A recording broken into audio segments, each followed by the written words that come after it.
Alors, on vient de voir les grilles. Maintenant, le petit truc qui peut poser problème, entre guillemets, avec les grilles, c'est que, vous voyez, en fait, elles vont prendre toute la place de notre interface graphique.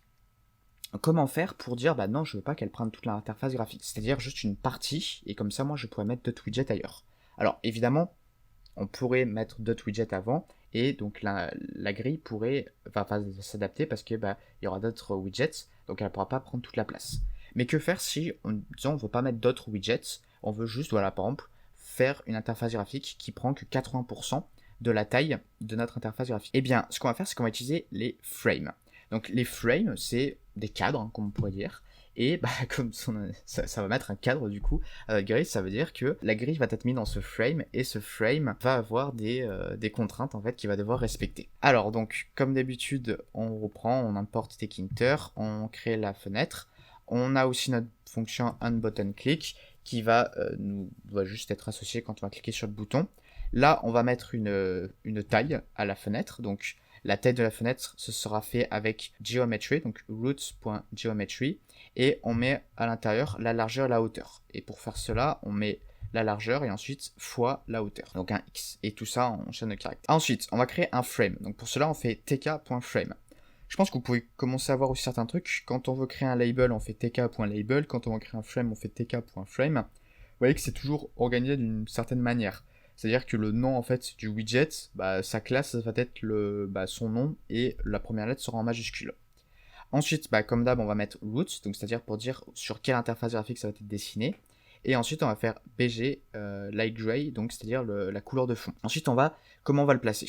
Alors là, on va avoir du rel à chaque fois, donc ça c'est relatif. C'est-à-dire qu'en fait, ça ne va pas être une coordonnée absolue, ça va être une coordonnée relative. Ça, 0.1, ça veut dire que ça va commencer en X dans le top 10% X. Alors, qu'est-ce que ça veut dire top 10%? Alors, imaginons notre interface graphique, elle fasse, disons, elle va faire 1000. Ok? Donc, je vais juste enlever ce petit truc. Ok, donc notre interface graphique a une taille de 1000. Donc, c'est-à-dire que ici on est en 1000. Là, moi, ce que j'ai dit, c'est que j'ai dit la coordonnée X, c'est 0,1 en relatif, donc 10%. Ça veut dire qu'en fait, ça va commencer mon frame à 100. Pourquoi? Parce que le 10%, en partant du haut gauche, c'est 10% de 1000, c'est 100. D'accord? Donc ça veut dire que mon frame, il va commencer ici en X. Et le rel X, c'est toujours en partant depuis la gauche. Ok? Et j'ai aussi rel Y, donc ce qui a 0,1 aussi, donc ça veut dire que je vais me décaler aussi de 10% et je vais commencer mon interface graphique. Et rappelez-vous, ça va vers le bas, et rel Y, ça commence toujours aussi vers le haut. Donc ça veut dire qu'en fait, mon frame va commencer ici. Je vais enlever aussi ces trucs là, parce que ça ne nous sert plus.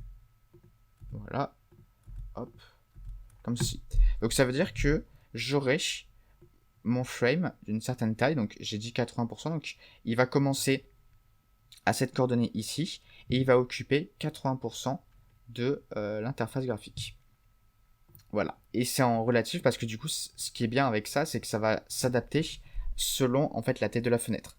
J'aurais pu mettre en coordonnées absolues, mais le truc c'est que si je change la taille de ma fenêtre graphique, ça va poser problème.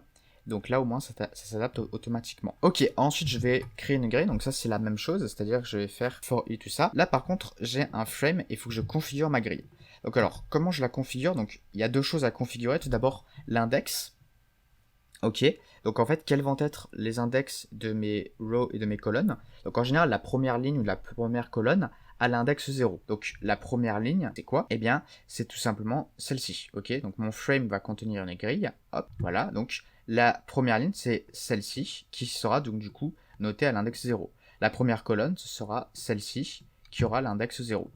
Voilà, et bien c'est ce que je fais avec ici. C'est que je dis, voilà, ma première grille va avoir comme index i commence à 0, donc ce sera une ligne avec l'index 0. Ensuite avec la deuxième ligne avec l'index 1, etc.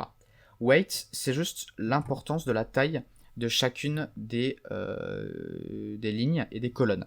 En fait, si je change la taille, le poids ici, par exemple, je mets à un moment, je dis, je sais pas, par exemple, 1 il y a une des cases qui sera donc à 2, ça veut dire qu'en fait, elle sera 2 fois plus grande que les autres.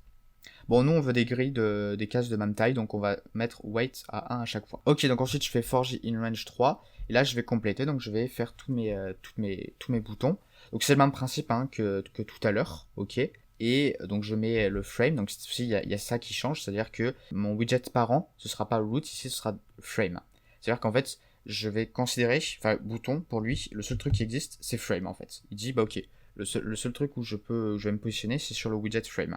Il n'a pas vraiment connaissance de l'existence de roots. Donc du coup, il va devoir s'adapter à ça. Voilà, donc après commande lambda, ça c'est pareil, FG c'est pareil, BG c'est pareil. Et ensuite, je mets aussi button grid ici, en disant en quelle ligne et quelle colonne. Et sticky, donc ça c'est pour pouvoir adapter la taille du bouton en fait dans la grille. C'est qu'en fait du coup il va prendre toute la taille qui est disponible en respectant aussi les contraintes de pad X et pad Y. Et ensuite je peux faire un root.mainLoop.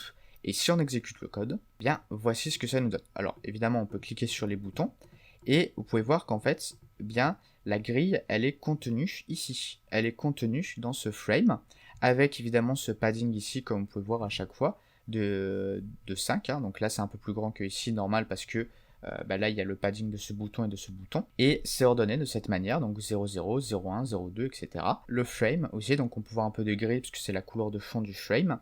Et vous pouvez voir que il a été mis en position où il est un peu décalé, donc comme je l'ai dit, donc il commence en coordonnées ici, vu que 0,1 c'est 10% de 400, donc du coup en coordonnées 40 en X et Y, et il prend 80% de la taille de la fenêtre.